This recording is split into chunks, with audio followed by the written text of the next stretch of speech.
Good morning, students. But up to yesterday, we have started a new chapter, motions, different type of motion we are discussing today. And yesterday we have discussed about the definitions of motion. कि motion होता क्या है? What is motion? When an object changes position with respect to time. अगर कोई object time के according अपनी position को change कर रहा है तो हम ऑब्जेक्ट को कहेंगे कि ऑब्जेक्ट हमारा मोशन में है. When an object changes its position with respect to time, then the object is said to be in motion. And when object do not change its position with respect to time, then it is said to be in rest position. So today we are discussing about type of motion. आज हम motions के types के बारे में discuss करेंगे. First one is translatory motion. Translatory motion क्या होता है?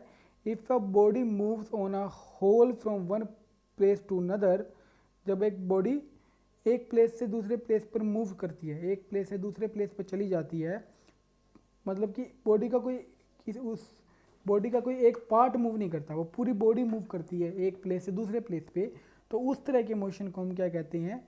Translatory motion. उस तरह के मोशन को हम कहते हैं translatory motion. If a body moves on the whole from one place to another so that it all its body parts move the same distance in a given time, it is said to be in translatory motion. और translatory जो motion होता है वो दो types का होता है. First one is rectilinear motion. What is rectilinear motion? When an object on a whole moves along a straight path. जब कोई ऑब्जेक्ट बिल्कुल स्ट्रेट पाथ में मूव करता है तो हम कहेंगे ऑब्जेक्ट हमारा रेक्टिलिनियर मोशन में है. जैसे ये कार जो है स्ट्रेट पाथ में मूव कर रही है, बिल्कुल सीधी जा रही है, तो it is in rectilinear motion. Next one is curvilinear motion. Curvilinear motion क्या होता है? When an object on a whole move along a curved path. जैसे ये कार क्या है, कर्व बना रही है, यहाँ पे कर्व्ड पाथ में मूव कर रही है, तो इसको क्या कहेंगे? कार जो है कर्विलिनियर मोशन में है. अगर स्ट्रेट पाथ में जाती है कार तो रेक्टिलिनियर मोशन, और अगर कर्व्ड पाथ में जाती है तो curvilinear motion. Next one is circular motion. अगला क्या है? Circular motion. आपने देखा होगा कि आपके वॉच के जो आर्म हैं वो कैसे मूव करती हैं, और सन के चारों ओर प्लैनेट्स किस मोशन में मूव कर रहे हैं, तो उसको वो कौन सा मोशन होता है? Circular motion.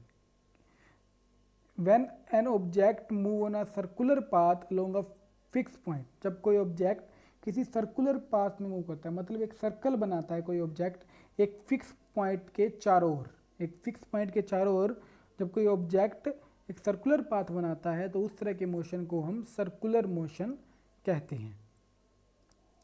सर्कुलर मोशन जो होता है वो दो टाइप का होता है. One is rotatory motion, one is revolutionary motion.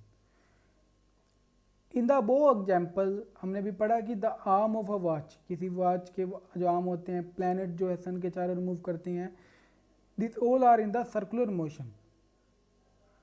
But there are objects like the arm of the watch which are in the circular motion do not change their position.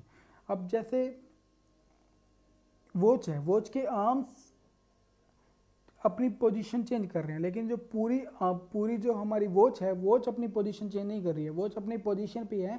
उसके जो आर्म्स हैं वो एक axis पे move कर रहे हैं. हमने देखा कि जो हम वॉच में जो उसके आर्म्स मूव कर रहे हैं, वॉच के जो सुइयां हैं उसके अंदर जो आर्म्स हैं, हैंड्स कहते हैं जिन्हें, जो मूव कर रहे होते हैं, तो वो एक एक्सिस पे मूव कर रहे हैं. वो वॉच मूव नहीं कर रही है, वो वॉच मूव नहीं कर रही है, लेकिन वो जो उसके आर्म्स है वो मूव कर रहे हैं. तो इस तरह के मोशन को हम क्या कहेंगे? Rotatory motion. जब कोई ऑब्जेक्ट अपने ही एक्सिस पे मूव करे, जैसे कि अर्थ जब अर्थ अपने एक्सिस पे मूव करती है तो उसको हम क्या कहते हैं? Rotatory motion. जब अब अर्थ अपनी एक्सिस पे मूव करती है तो उसे हम रोटेटरी मोशन कहते हैं. On the other hand the object moving on a circular path change their position.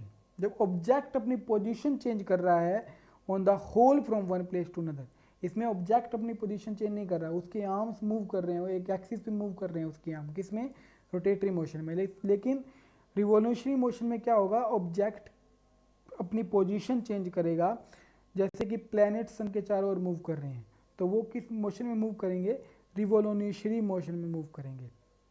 जैसे कि प्लैनेट्स मार्स, अर्थ, जुपिटर, अर्थ जितने भी हैं ये सब सन के चारों ओर मूव कर रहे हैं, तो वो किस डायरेक्शन में मूव करते हैं, रिवॉल्यूशन में, रिवॉल्यूशन मोशन में मूव करते हैं, क्योंकि इसमें ऑब्जेक्ट की पोजीशन चेंज हो रही है, ऑब्जेक्ट अपनी पोजीशन चेंज कर रहा है।